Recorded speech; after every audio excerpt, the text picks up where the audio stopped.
My name is Laurel Archer, and I've been a part of CLA for 24 years. I guess it all started about 10 years ago when Christmas really fell apart.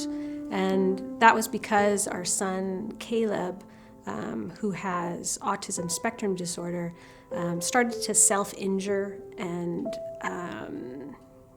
it made us reconstruct Christmas in an entirely different way. We endeavored to celebrate Christmas and keep some of those things the same, despite the diagnosis of both of the kids with autism.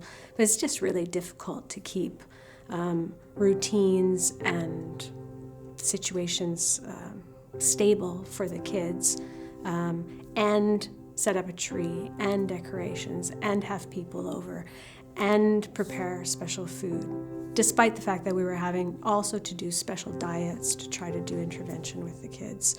So one by one, all of those things got ripped away. Caleb would try to climb the tree, so we removed the tree from the context. Emma tried to bite the lights, so we removed the lights from the context. We finally told our family that they couldn't visit at Christmas because having that kind of intrusion into our regular routine was too challenging for the children. And then we told our family that we could no longer travel at Christmas.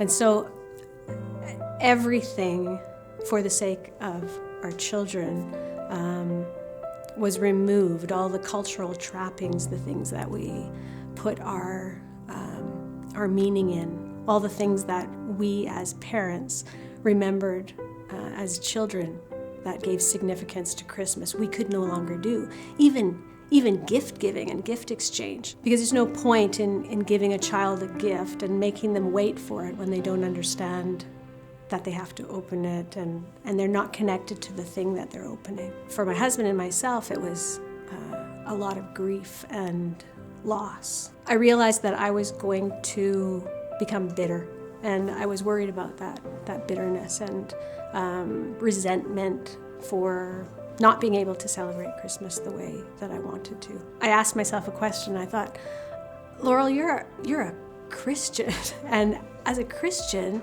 you believe that Jesus is the center, the central aspect of the Christmas celebration, and that hasn't been taken away from you. And if that's true, then I don't need tinsel, and I don't need a turkey, and I don't need a tree, and I don't need gift exchange. But how do I do that? And that's the question that I essentially asked myself, was how do I, in this context, in this world, live Christmas well?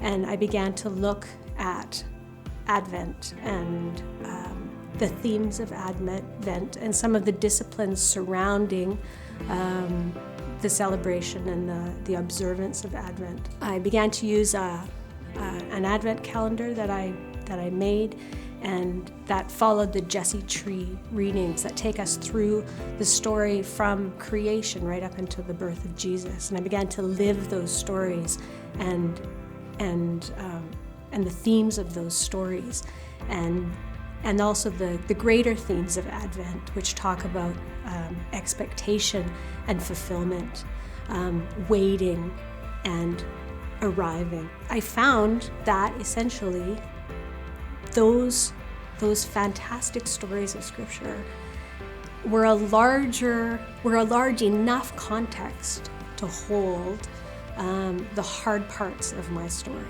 So even though we couldn't celebrate in the way that we wanted to, and still can't,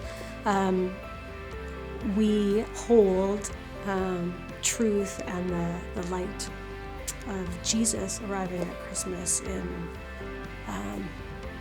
still in my heart in the way that I want to.